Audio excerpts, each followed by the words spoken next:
नमस्कार दोस्तों, मेरा नाम कपिल सिक्का है। स्वागत है आपका स्टडी IQ एजुकेशन प्लेटफॉर्म में। एक न्यूज आ रही है कि France begins judicial probe into Rafale deal. Rafale deal आपको पता होगा 2016 में गवर्नमेंट ऑफ इंडिया ने की थी, जिसमें 36 रफाल जेट फाइटर्स जो है वो प्रोकर करने थे और वो लगभग उसमें से 18 रफाल जो हैं वो प्रोकर कर चुके हैं। जैसे कि अभी हाल ही में एक IAF chief, Indian air force chief ने कहा था कि हम बिल्कुल टारगेट पे हैं और हमारे 36 विमानों का जो पूरा बेड़ा है वो आ जाएगा। हमने ऑलमोस्ट 18 जो है वो प्रोकर कर लिए हैं और रेस्ट 18 भी हमारी स्क्वाड्रन में जल्दी शामिल हो जाएंगे। तो ये 2022 तक का हमारा रफाल एक्विजिशन का प्लान था। लेकिन इससे पहले फ्रांस के एक जुडिशियल एजेंसी ने प्रोब स्टार्ट कर दिया है रफाल के इस मैटर में, इस पूरी डील में। कहा जा रहा है कि हाईली सेंसिटिव जुडिशियल इन्वेस्टिगेशन है, जिसमें करप्शन और फेवरेटिज्म को लेके एलिज्ड एक्विजिशंस हैं। यहां पे कहा जा रहा है कि 59,000 करोड़ की जो रफाल जेट फाइटर डील है इंडिया के साथ, उसमें डसॉ ने हाईली करप्ट, डसॉ जो है वो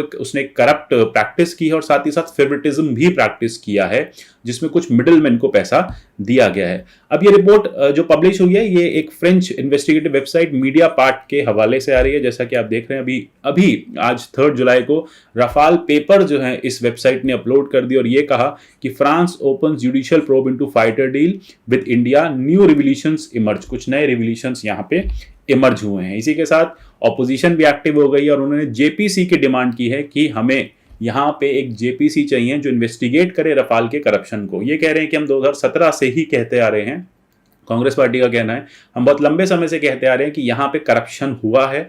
आप JPC के माध्यम से हमें बताएं कि कैसे ये डील की गई थी। JPC एक ज्वाइंट पार्लियामेंट्री कमेटी होती है जिसमें लोकसभा राज्यसभा दोनों के मेंबर्स बैठते हैं। यूजुअली फाइनेंशियल इरेगुलरिटीज के लिए या किसी बिल के लिए इसको कॉन्स्टिट्यूट किया जाता है। ये एडहॉक कमेटी होती है। तो JPC की डिमांड काफी लंबे समय से आ रही है और फिर से अब कांग्रेस ने इसको डिमांड करना शुरू कर दिया है। मेरे इस लेक्चर के PDF आप मेरे टेलीग्राम चैनल @कपिल से डाउनलोड कर सकते हैं। आप मुझे @कपिल सिक्का ट्विटर हैंडल पे भी फॉलो कर सकते हैं।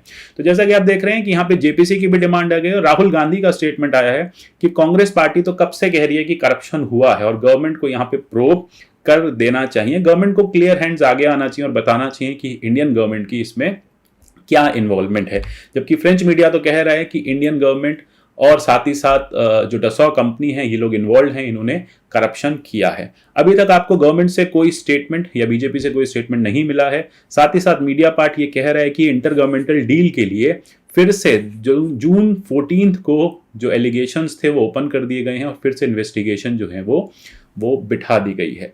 अब ये जो पूरी डील है 2016 में साइन हुई थी। ये लगभग 7.8 बिलियन यूरो यानी 59,000 करोड़ की डील थी, जिसको 2016 में साइन किया गया था। 36 एयरक्राफ्ट जो हैं वो इंडियन गवर्नमेंट ने डसॉ से बाय किए थे। अब इसी के चलते इन्वेस्टिगेशन आई है और इन्वेस्टिगेशन करने वाली जो एजेंसी है वो नेशनल फाइनेंशियल प्रोसिक्यूटर ऑफिस है, जो फाइनेंशियल फ्रॉड्स को वहां पे देखता है। अब जो मीडिया जर्नलिस्ट हैं यान फिलिपिन, उन्होंने कहा है कि इस तरह की रिपोर्ट्स हमने 2019 में भी पब्लिश की थी। 2019 में भी इस तरह की कंप्लेंट जो है वो जुडिशियल इन्वेस्टिगेशन के लिए गई थी। वो फ्रेंच ऑफिस के पास गई थी, नेशनल फाइनेंशियल प्रोसिक्यूटर ऑफिस के पास गई थी, लेकिन उस समय इसको दबा दिया गया था क्योंकि वहां पे उस टाइम जो जज थे वो प्रो डसॉ थे। वो उस समय कहा जा रहा है कि उन्होंने डसॉ की हेल्प करी थी। अब जैसे ही यहाँ पे जो जज हैं वो चेंज हुए, फिर से ये फ्रांस की जो नेशनल फाइनेंशियल प्रोसिक्यूटर ऑफिस है, उन्होंने फिर से जुडिशियल इन्वेस्टिगेशन को ओपन कर दिया।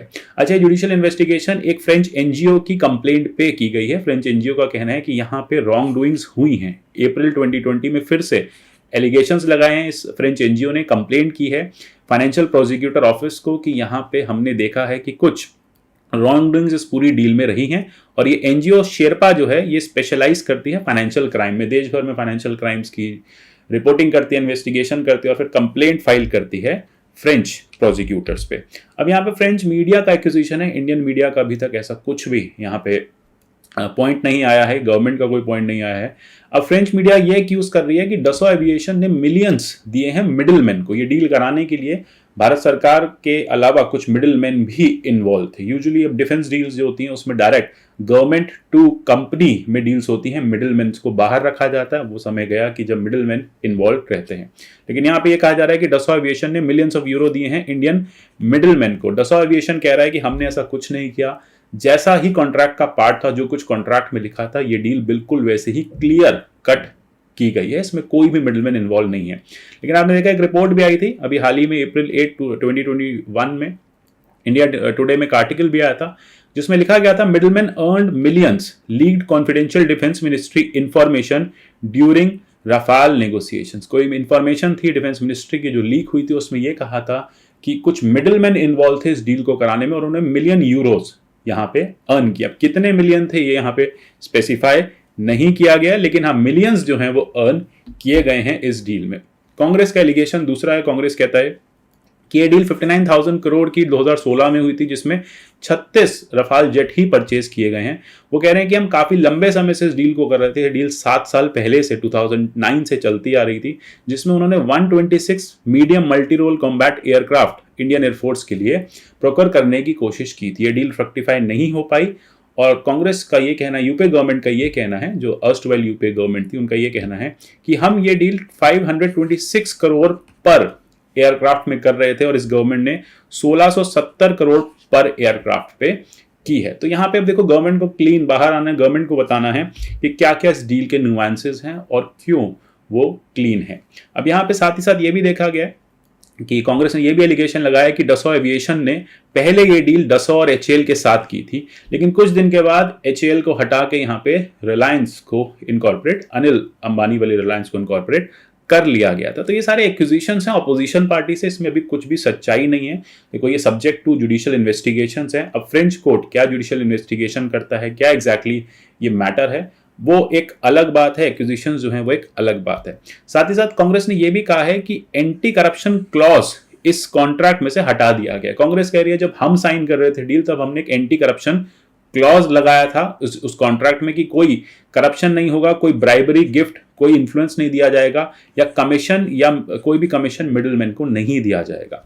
लेकिन अब कांग्रेस का एलिगेशन है कि जो फ्रांस और इंडिया का, जो फ्रेंच और इंडियन गवर्नमेंट की जो ये डील हुई थी इसमें से एंटी करप्शन क्लॉज को हटा दिया गया था, जबकि डिफेंस मिनिस्ट्री कह रही थी कि ऐसे क्लॉज डील्स में अब होते हैं। तो ये पूरा का पूरा एलिगेशन है। इसके लिए 2019 में भी काफी हल्ला हुआ था लोकसभा इलेक्शन से पहले। गवर्नमेंट ने क्लियर कह दिया था कि बिल्कुल भी ऐसा कुछ नहीं हुआ। इनफैक्ट सुप्रीम कोर्ट की भी एक ऑब्जर्वेशन आई थी कि हमें ये डील पूरी क्लीन लग रही है। कांग्रेस ने पहले भी बहुत क्वेश्चंस उठाए थे, अब फिर से अपोजिशन को एक बॉइलिंग मुद्दा मिल जाएगा। 2022 में यूपी इलेक्शन है, देश भर में इलेक्शन है, 2024 में फर्दर इलेक्शन है। तो यहाँ पे गवर्नमेंट की एक रिस्पॉन्सिबिलिटी बनती है कि वो क्लीन हैंड बाहर है और बताए कि ऐसा कुछ नहीं है और जो भी डील हुई है उसको पब्लिक करे। तो यहाँ पे गवर्नमेंट रिजेक्ट करती आ रही है चार्जेस, गवर्नमेंट अब भी रिजेक्ट करेगी। अब देखते हैं कि फ्रेंच कोर्ट या फ्रेंच जो अथॉरिटी है वो उसको कैसे आगे ले जाती है, क्योंकि फ्रेंच अथॉरिटी का सिर्फ इतना ही कहना है कि यहाँ पे डील जो है वो करप्शन और नेपोटिज्म से युक्त थी। मतलब उस डील को करते समय करप्शन और नेपोटिज्म दोनों के चार्जेस उनको मिले हैं। तो अब देखते हैं आगे क्या रहता है एग्जैक्टली और किस तरह से यहाँ पे गवर्नमेंट जो है वो क्लीन आती है और बाकी फ्रेंच की जो कोर्ट है वो कैसे इस डील को इन्वेस्टिगेट करके फाइनल एक जजमेंट पे आती है। इसमें कोई भी अपडेट रहेगा तो हम आपको यहाँ पे देते रहेंगे। जुड़े रहिए हमारे साथ। UPSC IAS pre cum mains के स्मार्ट कोर्सेज हमारे अवेलेबल हैं फ्लैट 50% डिस्काउंट के साथ। studiiq.com या हमारे ऐप के थ्रू आप परचेज कर सकते हैं। मिलते हैं अगले ऐसे किसी सेशन में, तब तक के लिए goodbye, take care and God bless you all.